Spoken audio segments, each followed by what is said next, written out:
It's the Andy Thompson Show on ESPN 97.7. Daughters, if you want to rule the roost, marry an offensive lineman because they're very unselfish and they'll do what you tell them to do. 3rd and 13. Here's Truman. He's looking left. He's got time. He's going to throw it over the top to Sawyer. He's going for the corner. He lays out, dives. Touchdown, Rand Sawyer laid out. This is the Blaine Monkres Coaches Show on ESPN 97.7. Presented by Wilkinson's House of Lighting.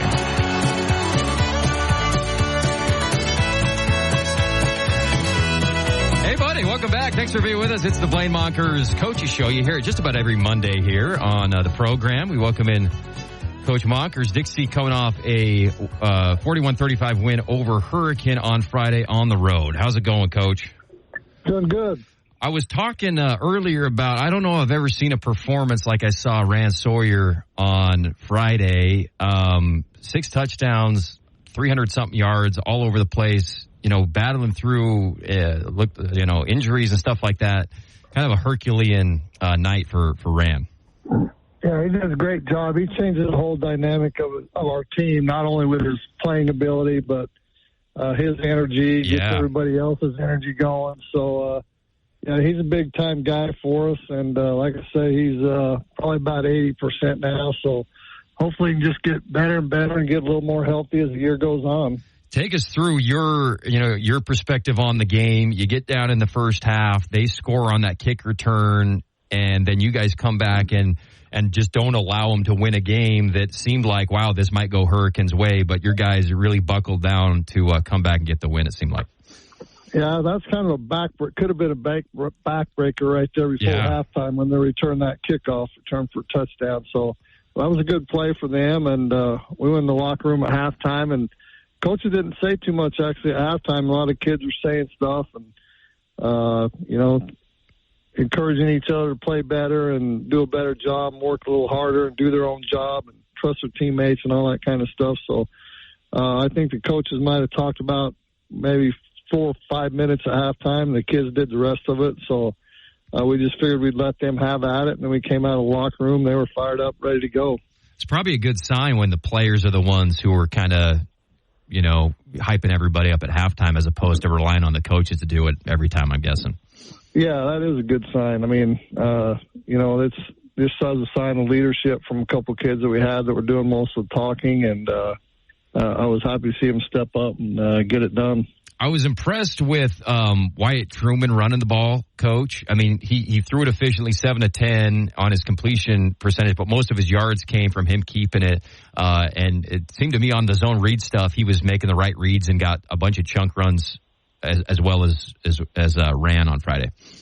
Yeah, he's not like real fast like Ran is, but he's pretty efficient. He makes the read really well, and if you let him go, he's going to pick up some yards on. I mean, he's not slow by any means, but he did a good job reading that on Friday night, and gets a little better at it every week. He just got to keep getting a little better and a little better as the weeks go on, and hopefully by the end of the year we got that going where we want it to be.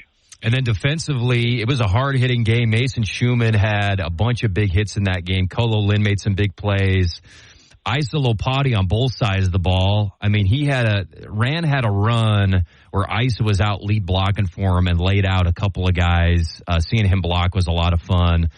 Jason Malafa'u, if I'm saying that right, had the game-sealing pick. So defensively, there were some big plays. I'm sure there's stuff that you and Coach Barry aren't thrilled with, but I thought when it came with the back against the wall, I thought a bunch of Flyers made some big plays to kind of seal the deal for the win. Yeah, they did. Isa, I wouldn't be surprised if he's the second fastest kid on our team. I mean, for as big as he is, he can really run, and a couple times I saw him get out in front and pancake his guy and then somebody else's guy at the same time. So we've tried to work him in on the offense a little bit, but he's really important on defense, so we just got to get him in shape enough to where he can go both ways. But, he's a big factor for us on the D-line, and we have Isaiah Johnson that can come in on offense and do a fair amount of work for us at tight end. So as the year goes on, we'll try to work Isa in there a little more. And like I say, JJ made that big play at the end, and I was happy for him. I mean, he just works hard every day and comes to practice and gives you 100% every day, and great kid. So I was happy for him to see him get that pick. Such an emotional game, and I'm up in the press box on the Hurricane side, and the fans are going crazy and think they're going to have this one, and then they don't. Tell me about afterwards with Coach Cowan, who's trying to rebuild this Hurricane team and has them playing a lot better. Well, yeah, he's got them playing great. I mean, they fought till the very end, and you really haven't seen that in the past, and I think he's got that turned around over there and got them going in the right direction. I mean, I know they won some underclass games. They beat us in both underclass games. So he's got them going, and eventually, they're going to be a contender that somebody's got to reckon with, and I think they already are this year. I mean, we could just have easily lost that game as we won it, and we just came out on the good end of the stick on that one. But he does a great job, and he's got them playing hard out there. Dixie's got Beaumont from California at home this Friday. I think Beaumont you're playing at Beaumont, right, Coach? Yeah, we're playing at Beaumont. Okay, they're 3-0. Tell me about this matchup. I know you've matched up with them in years past.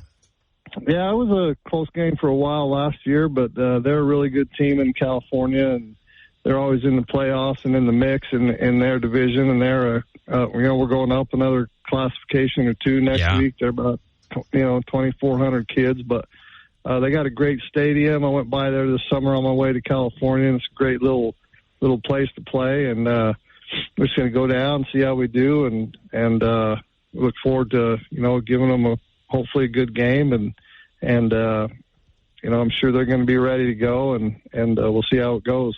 Dixie returns the week after for their second region game at home against Pineview. Coach, thanks so much for the time, as always, and good luck on the road. And we look forward to having you once again back in Southern Utah playing Pineview the next week. Appreciate you, Coach. All right.